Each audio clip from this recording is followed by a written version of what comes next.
নমস্কার, কেমন আছেন সবাই? আমার নতুন একটি ব্লগে আপনাদের সবাইকে অনেক অনেক স্বাগত জানাই। বনুর বিয়ের আর কয়েকটা দিন বাকি, তাই নিজেকে একটু সাজিয়ে গুছিয়ে তোলার জন্য বসে গেলাম বনুর কাছে। আর বনু ওই পার্লারের কাজ সবই জানে, সেই জন্য আমার আর কোথাও বাইরে যেতে হয় না।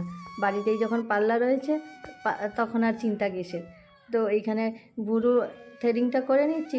যখন এই ভুরু থ্রেডিং করি তখনই মনে হয় এর পরের বার আর করব না। আবার যখনই দেখি না ভুরুটা বেশ মোটা মোটা হয়ে গেছে, ভালো লাগছে না দেখতে, তখনই আর কিসের কি, তখন সবই ভুলে যাই। বোনের বিয়ের জন্য প্রতিদিন একটু একটু করে নিজেকে রেডি করছি। তো এখন বসে গেছি ওই ফেসিয়াল করার জন্য। কালকে সন্ধ্যাবেলায় ভুরুটা উঠিয়ে দিয়েছে আর আজকে করে দিচ্ছে ফেসিয়াল। কারণ আজকে যদি ফেসিয়ালটা না করি তাহলে আর কালকে থেকে বোন আর সময় পাবে না, তারও তো পার্লারে যেতে হবে, আরও নানান কাজ রয়েছে, সেই জন্য। আর অনেক দিন পরেই ফেসিয়ালটা করছি। আর এইটা যখন করে নাকের চারপাশে, তখন মনে হয় যে ফেসিয়াল আর করব না, উঠে যাই। কিন্তু এটার আবার গুণাগুণও রয়েছে। নাকের চারপাশে যত ওই ছোটো ছোটো দানা দানা শালগুলো হয়, সেগুলো একদম বের করে নাকের চারপাশটা একদম ঝকঝকা তকতকা হয়ে যায়। আর কত সময় দেখবেন নাকের মধ্যে ওই কালো কালো দানা দানা হয়, সেগুলো একদম বের করে সুন্দর পরিষ্কার হয়ে যায়। এবার মুখে ডিটেন লাগিয়ে ডিটেনটা তুলে ফেস প্যাক লাগানো হয়েছে।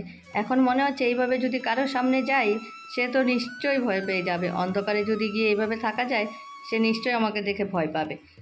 তো চলুন, এবার এই ম্যাসাজ ক্রিম দিয়ে মুখটা ভালো করে মাসাজ করে দিচ্ছে। যখন এই মাসাজগুলো করে এত ভালো লাগে, মনে হয় ঘুমিয়ে পড়ি। আমার তো খুব ভালো লাগে। মেকআপ করার আগে যদি ওই মুখটাকে ভালো করে ফেসিয়াল করে নেওয়া যায়, তাহলে নাকি মেকআপটা খুব সুন্দর বসে আর মেকআপটা গ্লোও করে। আর এইভাবে মালিশগুলো করছে, আমার তো মানে এত ভালো লাগছে, মনে হচ্ছে আবার করি। দেখুন কত সুন্দর করে মাসাজগুলো করে দিচ্ছে। মুখটাকে এইভাবে 10-15 মিনিট মাসাজ করার পরে ধুয়ে মুছে এবার মুখে ক্রিম লাগিয়ে দিয়েছে। আর দেখুন বোঝাই যাচ্ছে যে মুখটা কত গ্লো করছে। তো ফেসিয়ালটা করে এবার 3 ভাই বোনে মিলে বসে গেছি। বিয়ের জন্য যেই মাটির জিনিসপাতিগুলো দরকার, যেমন ঘট, সরা, প্রদীপ, সেগুলোকে একটু কালার করে দিয়ে ডিজাইন করে দেব। তো ওই ভাইয়ের নিয়েছে ওই প্রদীপগুলো ডিজাইন করার জন্য। আর এভাবে সাদা দেওয়ার থেকে সেগুলোকে যদি একটু ওই কালার করে ডিজাইন করে দেওয়া যায়, তাহলে কিন্তু দেখতে বেশ ভালো লাগবে। 3 জনের কাছে পড়েছে 3টা দায়িত্ব। আর আমাদের এই কালার করা দেখে তোজো চলে এসছে, সেও কালার করবে। সেও বলছে আমাকেও প্রদীপ দাও, আমি কালার করব মামার মতো। তো তাকে একটা ওই প্রদীপ দেওয়া হয়েছে যে সে এটাতে ব্যস্ত থাকুক, ততক্ষণে আমরা আমাদের কাজগুলো করে নিই।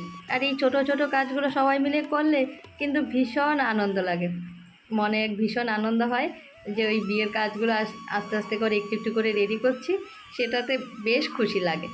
আর এই যে দেখুন ভাই প্রদীপগুলো সুন্দর করে ডিজাইন করে নিয়েছে।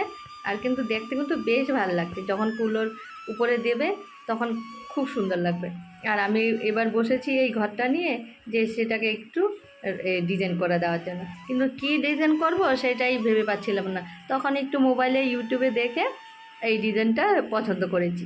তো সেটা করার চেষ্টা করছি, জানিও যদিও ওই হুবহু হবে না, তবে ওই কিছু না কিছু একটা তো হবে, সেই আর কি।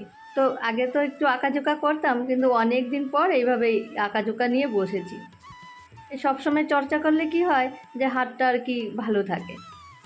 তো রাতও হয়ে গেছে অনেকখানি, মনে হচ্ছে আর পুরোটা কমপ্লিট করতে পারবো না। ওই উপরটাই কমপ্লিট করে রেখে দেবো, কালকে পুরোটা কমপ্লিট করব। তাহলে চলুন ভিডিওটাও এখন শেষ করছি। ভিডিওটা যদি আপনাদের কাছে ভালো লেগে থাকে তাহলে অবশ্যই লাইক, কমেন্ট, শেয়ার। আর যারা আমার চ্যানেলে নতুন বন্ধু, তারা অবশ্যই আমার চ্যানেলকে সাবস্ক্রাইব করে নেবেন। তাহলে আপনারা সবাই ভালো থাকবেন, সুস্থ থাকবেন। আবার আপনাদের সাথে দেখা হচ্ছে নতুন একটা ভিডিওতে।